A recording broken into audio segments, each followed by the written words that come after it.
playing up inside of the smoke, waiting for timing. Wingman going for the plant. The drop down coming through. Foxy 9 going to be dealt with here. That's going to be Buzz eliminated. Flashback. He'll find a second. It's just he and Mako though to try to turn this one around. Yudon, pretty much any ounce of damage would finish off the KO. He's been noted, but Mako doesn't find that kill, but it doesn't matter because Flashback does. Now it's all on Laz. Still just a 1 kill. His position known. He's trying to play the clock as much as humanly possible. Reloads the Sheriff. 1 tap onto either player. Will take them down. The tap onto the spike, and Mako up over the top. Yes, today we have another 13-0. This time it was DRX over Zeta Division, and here on Icebox, we're going to just take a look at the first round and just go through how a 13-0 managed to happen. And like a lot of stomps, to be honest, it didn't start off too bad, right? Here's the first pistol round, and you see Zeta Division, we've got a plan. Right, we've got the retake kind of set up with the Killjoy here on A. We're going for this mid stack.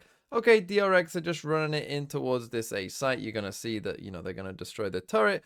You know, the nano swarms go off. We actually get the suppress, but the nano swarms are already off, and we've got a bit of delay here. You know, we've pushed mid. We're pretty sure there's going to be no mid flank at this point, and we're just going to play retake on this A site. Now, what you're about to see in just a second is we are going to go for this KO Gecko flash combo out of the little clove smoke here. Yes, DRX were playing clove. So we've got the clove smoke in here. You're going to see we're going to get a little Gecko flash, KO flash coming out of this smoke. You know, normal stuff that you would expect. Well, don't get used to that because I'm pretty sure this was the only time that I really think we saw those 2 flashes comboed together at all. This was a disaster game from Zeta Division. But as you'll see, this one, they make a slight mistake, I think, in this post plant, but it's not awful. Sugar Zero trying to make his way around, but it's being accounted for here by Foxy 9. Pop Flash and Dizzy going to be sent through. Pushing out those back rafters here for now. Sugar Zero trying to go on this flank, being held at the moment here for Foxy 9. Looks like he's going to drift back up mid and come back through screens, rather. Tap on that spike. Okay, Buzz, Mako able to find 1 apiece. Got it on, able to get Bane. And Flashback going to be taken down. Smoke is still available to try to be used here from beyond the grave, but now it's just Mako and Foxy 9 versus 3. Some tags here on the Yudon. Hold on that fuse. Look up, Foxy 9 able to find 1, but now time dwindling, but Mako clean with a headshot. In this one, there's really only a couple small things that I would say for Zeta Division in this retake. Obviously, they are a little bit slow. You are going to get used to this.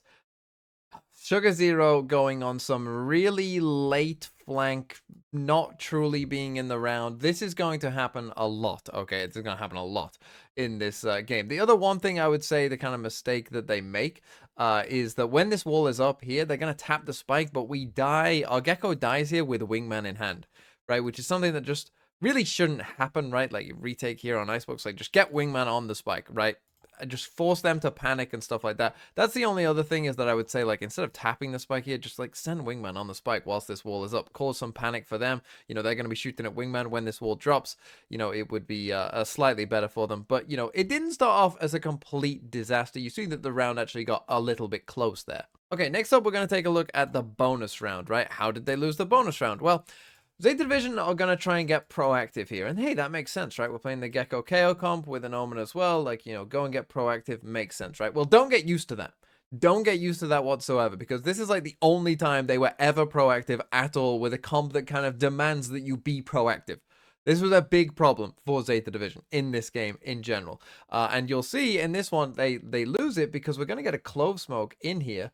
That's just going to block the Gecko's line of sight, which means that these guys get isolated, and the Gecko, who's, you know, meant to be the one kind of holding them for them here, isn't really there to actually hold that for them. Zeta looking to see what the setup's going to look like. Dash across Buzz, catching a glimpse there. Clears out the turret. Laz now going to try to take space, but Yudon able to find 1. Foxy 9 going to be taken down, but then Bane finds 2. The trade back on the Yudon depth as well, caught up. It's going to be a man advantage now for the side of DRX, but Bane down to 13 HP. I like the start here for the side of Zeta. I mean, I know it doesn't work, but I like the idea. Getting aggressive early, get that into DRX's head. Make sure that they have to think about it and consider it. Yudon's able to dodge the 0 point. Sees Mako. Able to avoid the shot. Now they know that's going to be one playing at screens. Rotate starting to come through. Alarm bot. Not having to be worried about given Foxy 9's death, so Laz able to creep forward. Bane trying to keep tabs on this one, but snappy with a headshot is Laz. Didn't even need that to find the finisher. Oh. Now on 3v3, clear out on the Dizzy, the push coming through here from the screen. Mako able to find 1, but Buzz lingering in from behind. Strikes him down, now Laz known to try to bail them out, to try to stop this bonus conversion. He's just painting a picture, an outline around Buzz, but can't quite find Those taps cannot find that kill. Continuing to work his way forward. Flashback hidden here within the smoke, but time is dwindling, and it's not on his side. May just have to make the call to try to go ahead and save the rifle. He tries to back out, but Buzz will not allow him to do so. So yeah, they carried on with their flank fetish there, Zeta, and that will continue onwards as well, don't you worry. But let's take a look at the next one, round number 5. Where, again, next full gun round, right? And, again, you're just going to see, like, we're just going to slowly get more and more passive, right? Again, like, just watch how far, basically, DRX are able to just kind of walk all the way up. These guys aren't doing too much over towards B either. We actually have an op here over towards B. And, I mean, if just look at DRX, right? They're walking all the way up. You know, they get pretty much as deep as they want to, you know, to start this exec essentially, you know, and they're right there. So in comes the exec at this point, and you know, in we're going, and you know, we're gonna find I think a 1-for-1 here. Yeah, so we go 1-for-1 just there, and we end up in a 4v4, and now we're coming in for this retake. Again, we are going to get this flank coming out from Sugar Zero that again is going to be worthless because he's way too slow and it's way too late, and it's not going to find any value whatsoever. And again, DRX are going to win this round. Still going to be coming through. Snakebite to try to hold people at bay. Spike planted. Along the back here is Foxy9 has a pixel pin spotted. Yes, he has noted, but the turret does give contact, does give information away. Foxy's just going to be watching for it. His flashback. Able to shut down the entry from Yuron. Couple shots coming through. Swings into the back, readjusts for the headshot. Flashback. A third kill for him. Technically on for the ace, but running out of bullets. 7-5 HP. Can't make anything else happen. The operator on the floor. The hopes and dreams here for Zeta of picking up this round. Held at bay once again. Okay, so we're starting to see some themes here from Zeta Division, right? No proactive re-clearing necessarily, no proactivity in general perhaps as well, and going for super late flanks on A that don't make any sense. The thing is, it is hard to 13-0 a team, right? Even if a team is playing really bad, it's hard to 13-0 someone, because eventually you're going to end up with a round that looks like this, where we have 4 ults and you have no ults. This is normally the round that it's like, well, there's just no way to win because you're just going to ult spammers, right? And you're even one off a killjoy look down here as well, right? There's just no way to win this round. Thing is, we are one off a killjoy look down as well, you know, so maybe if we're DRX, maybe we see that as our win condition. And that's exactly what they do in this round, round number 8, where you'll see we're going to default towards B again. Are we proactive in any kind of way? Not really. Right, especially against a. By the way, this is not being proactive against a comp that has no Sova, right? It has like no drone, you know, no kind of re-clear potential, you know, other than like a KO knife that you could potentially destroy anyway. Yeah, they weren't being proactive against that comp. Exactly, right? So we do come towards B, and we do pick up the killjoy lockdown for Foxy9 straight away. And so then it's a very simple call, you know, for DRX. Okay, well, we're just gonna come towards A and go for a killjoy lockdown, right? And you know, normal stuff, right? Nothing too crazy about that. They're even going to put the lockdown in a very normal position right here. And when I saw this lockdown, and it wasn't just me, but the casters as well, Achilleos and Paper Thin, they were thinking, oh, I've seen this lockdown before. Oh, look, Uran. He's got a KO nade. They're going to destroy it, right? This is like almost automatic in most pro games. Killjoy lockdown comes in here. Our KO is over here. Line up. Bounces off the wall, KO nade, destroy, destroy. No lockdown for you, right? And then, haha, now we have, you know, 4 ults to stop you as well. We didn't even use our Viper's Pit in this round. You know, again, we could have stopped them from getting this ult up with the Viper's Pit out here towards B, maybe try and win the round. It's a thought when you're 7-0 down to try and win a round, but Zeta Division were not in the mood. Lockdown going to be used. Is there going to be an angle here? Yeah, that's exactly what I'm thinking. Is it going to land? And it looks like the answer is going to be no. Just a 0 point, as they will scale their way forward, but Plant's not coming in yet, so an opportunity for a Flood retake here as the fragment going to be sent in. Plant, however, Mako just eating a lot of that damage, just right on the outskirts. The push forward from Buzz, an unexpected timing, he's able to find one. Hirono, that's a lot of the retake util taken away. With Mako down low, though, still an opportunity here for Zeta to finally get themselves on the board. Paranoia across, flashback, blinded up. Snakebite to try to force Foxy9 out into the open. Has been forced over towards the ramp here. Sugar Zero tries to continue with this flank.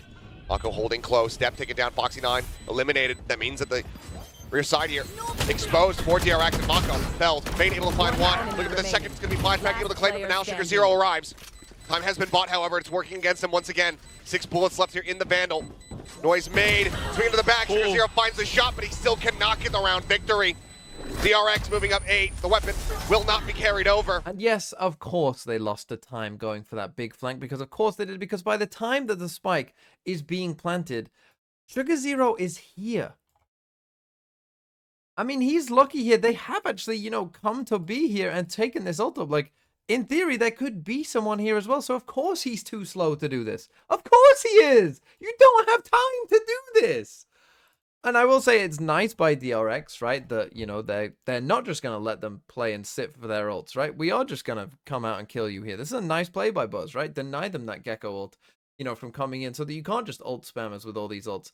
But, I mean, again, it's just like, how many times did they have to try this flank before they realized, like, it hasn't worked? Okay, then let's move on a couple rounds later to round number 10. And this is where I really started to get annoyed, because guess what? We still have these ults, right? The only ult we've used is this KO ult, right? So we still have 4 ults here.